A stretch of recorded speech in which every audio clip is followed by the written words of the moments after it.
rainbows to see. The best rainbow I ever saw in my entire life is the one I'll tell you about. I saw it in Denmark. I went on exchange to Denmark when I was about 18. I was really keen to leave the country because Newcastle's a small town when you kiss your second cousin accidentally and everyone finds out. And people say, why do you pick Denmark? And well, if you look at the opposite side of the globe to Newcastle, pretty much fucking Denmark, right? And I like Vikings, and there's a big music festival there, but to be honest, I was 18 and Denmark had the best looking exchange students in Newcastle at the time, right? Without a shadow of a doubt. I lived in Denmark for a year. I never saw an ugly day.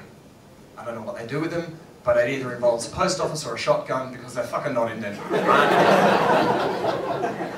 And I lived in a town called Roskilde, it's west of Copenhagen. It's got a fjord, it's got a Viking museum, it has a cathedral where all the kings and queens of Denmark are buried, and the year that I was there, it turned 999, which is awesome.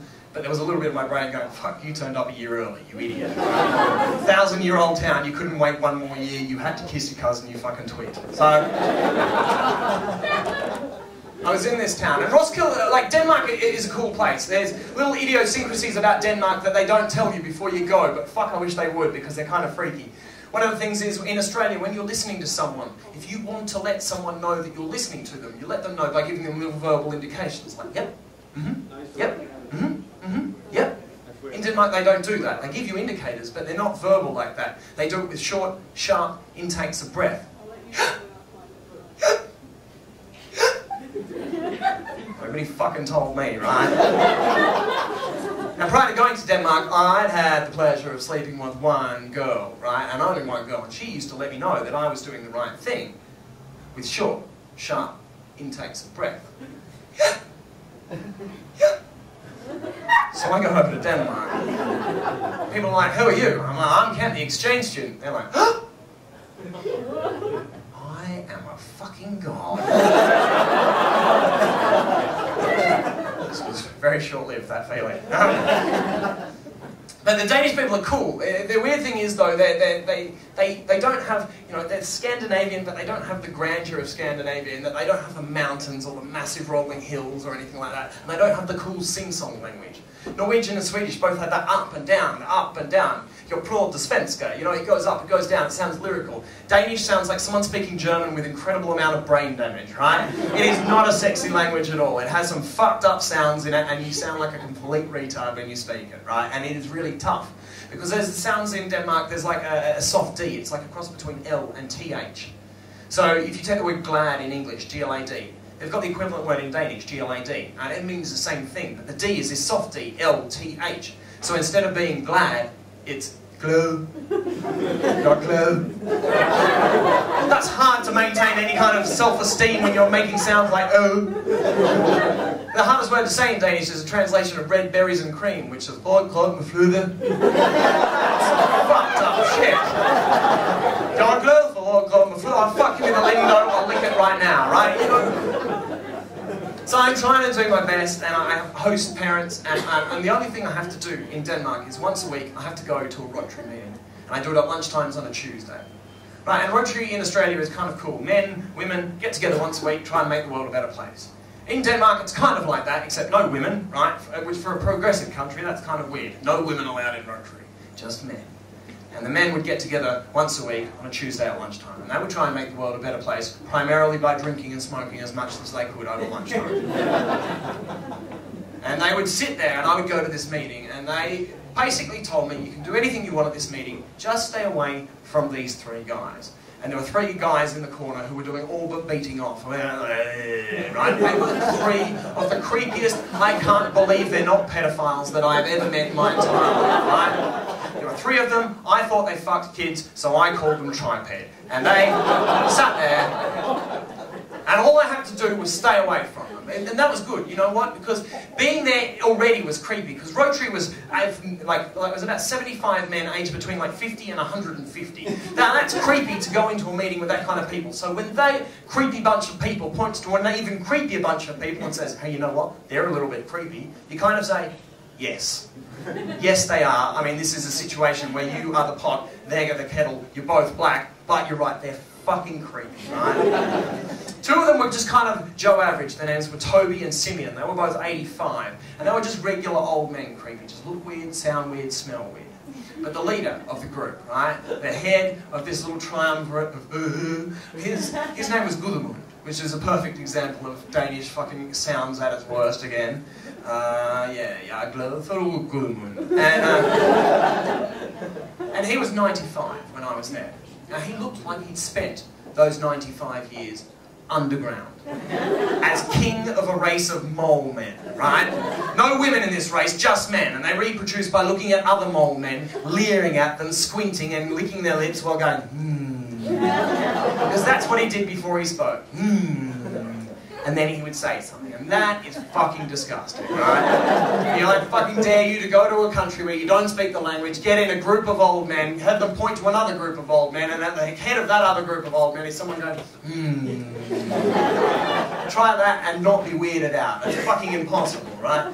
Now, he was tiny, he was hunched over, he was pink in the face, he had glasses that were so thick that if you had normal eyes and you put them on, you could see fucking individual atoms bouncing around.